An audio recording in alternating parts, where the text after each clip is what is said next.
เป็นยอดยิ่งสวยจริงทุกอย่างอายขอเอ่ยถาม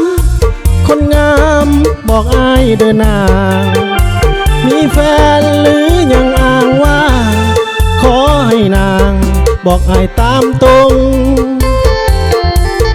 ทั้งหักทั้งห่วงพุ่มพวงสาวบ้านพลพาง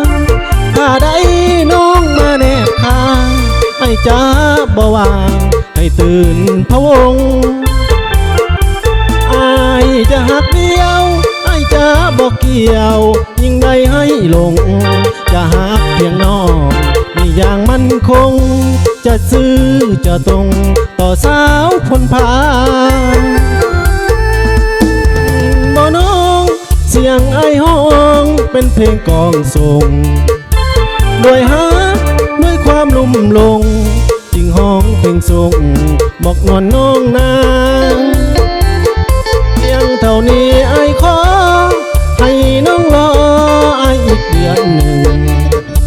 ค่าดองท้องคำบ่ถึงขอยังปวดก่อน3 วันอายจะแต่งแท้ไอจะบ่แปรเปลี่ยนเป็นหลายใจหากอายนั้นผิดตามสัญญาไว้ลงโทษอายได้เด้อสาวพลพาง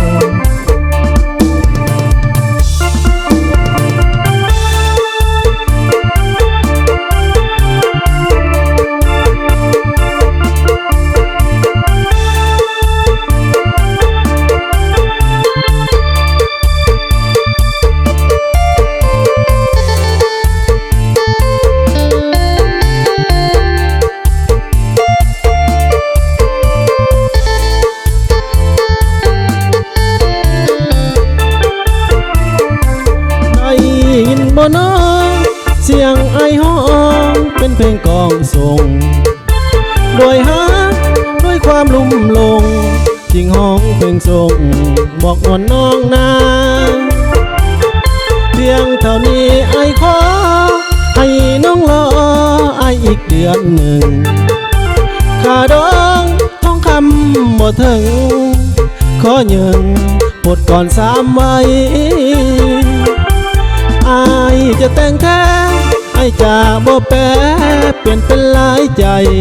หากอายนั้นผิดตามสัญญาไว้